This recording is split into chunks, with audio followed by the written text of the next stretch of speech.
और महाराज एक दिन ऋषभ देव भगवान समस्त पुत्रों को इकट्ठा करके उनसे प्रश्न किया कि बताओ तुम लोगों का जन्म क्यों मिला है।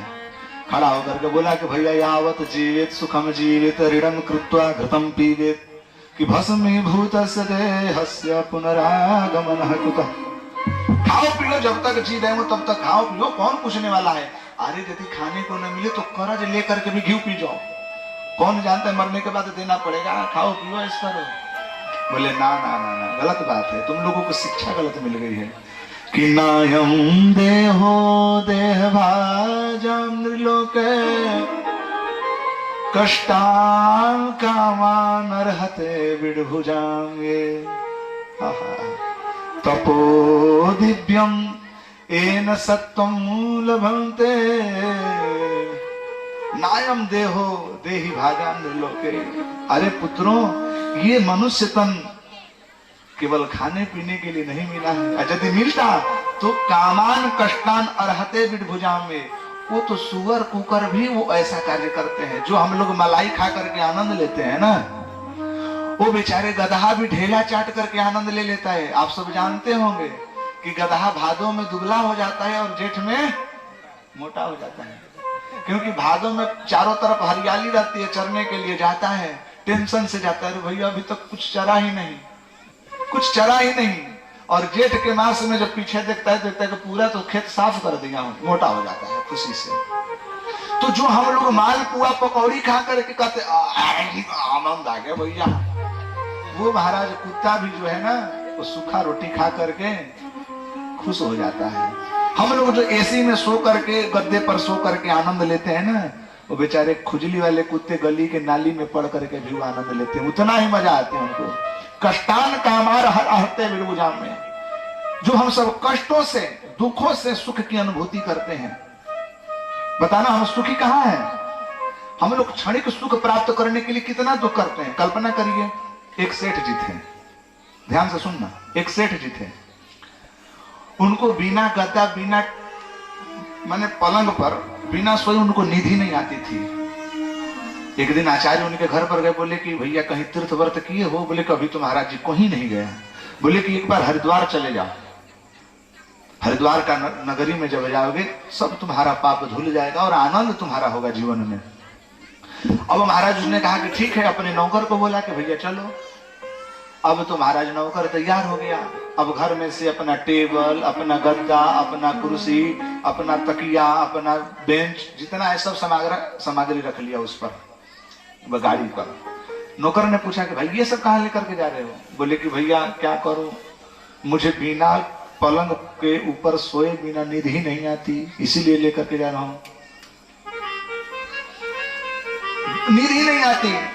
बोले कि अच्छा चलो ठीक है, तो भैया पलंग भी है तो आपको घाटों घाट तक तो पलंग नहीं जाएगी ना, टांग के लेकर के जाना पड़ेगा। गाड़ी तो रुक गई स्टेशन पर ही, उधर ही पार्किंग कर दिया। अब वहां से नौकर बोला कि महाराज देखो मैं तो ज्यादा वजन नहीं उठा सकता, दुबला पतला हूं भैया, आप मोटे ताजे हो, अपना पलंग टांग के ले जाओ। अब महाराज किसी तरह से काट करके बेचारा कष्ट को सह करके कपार पर रख करके पलंग टांग करके गद्दा टांग करके गए घाट पर। अब महाराज 6 घंटे तक चलते रहे, पैदल रख करके, इधर से रखो उधर फिर रखो फिर चलो फिर रखो फिर चलो, तब गए। रात में सोना कितना था? 2-3 घंटे। अब बताओ आप कि उन्होंने सुख को प्राप्त किया कि दुख को प्राप्त किया? बताइए। सुख ना, क्यों? क्योंकि महाराज 2-3 घंटे 6 घंटे सोने के लिए आपने कितना बड़ा वजन लेकर के घूम रहे हो, ये दिख रहा है तुम्हें? जो हम लोग बहुत प्रयत्न करके, बहुत ही कष्ट सह करके सुख की अनुभूति करने का प्रयत्न करते हैं, पीछे नहीं देखते कि हम कितना दुख पा रहे हैं। महाराज 4 व्हीलर पर बैठने के चक्कर में, यहां से मार्केट जाने के चक्कर में, उस 4 व्हीलर को खरीदने के लिए हम 4 साल तक मेहनत करते हैं, वो भी 12-12 घंटा ओटी भी मार देते हैं। वो नहीं दिखाई देता, बस 1 घंटे का ड्राइविंग दिखाई देता। भैया 4 व्हीलर पर बैठने का जो मजा है ना, हाय। अरे मजा क्या, उस मजा के चक्कर में कितने घंटों तक सजा कर रहे हो, तुम्हें दिखाई नहीं दे रहा है? इसीलिए प्रहलाद जी कहते हैं कि सुखम देह योगे में देहि नाम। सर्वत्र लभ्यते दैत्यां यथा दुःखम यत्नतः। बिना प्रयत्न किए ही दुख हम सबको प्राप्त हो जाता है, इसलिए सुख प्राप्त करने के लिए यत्न करने की आवश्यकता नहीं है कि अजगर करे न चाकरी और पंछी करे न काम। दास मलूखा कह गए सबके दाता राम। मैं ये नहीं कह रहा हूं कि आप कर्म करना छोड़ दो, कर्म तो करना पड़ेगा ना। नियतम कुरु कर्म तुम कर्म जाहियो कर्मणः शरीर याद पिछाते न प्रसिद्धि कर्मणः। गीता जी के 3रे अध्याय के शायद 27वें मंत्र होगा, 27वें नहीं है, वो 7वां है शायद। भगवान गीता जी में कभी कर्म से पीछे हटने के लिए बातें नहीं कही है, क्योंकि ज्ञान भक्ति कर्म 3 का हेतु उपदेश है उसमें। कर्मण्येवाधिकारस्ते मा फलेषु कदाचन मा कर्म फल हेतुर्भुर्माते संविष्ट कर्मणि। कर्म तो तुझे करना पड़ेगा अर्जुन, लेकिन भैया कर्म कैसे करें?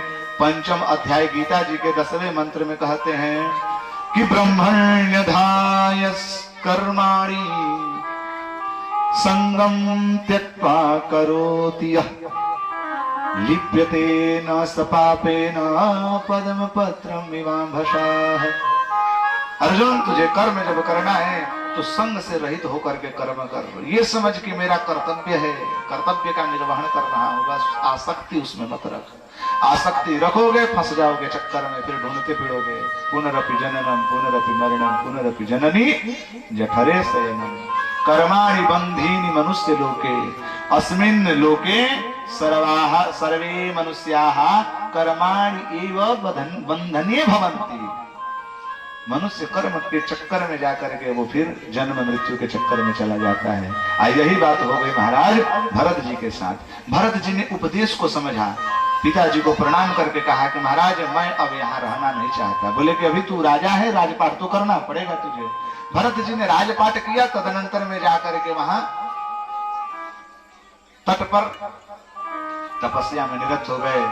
बहुत दिनों तक तपस्या की। एक दिन मृग आ गया, आपको पता होगा, मृग की चिंतन करते करते मर गए, पुनः मृग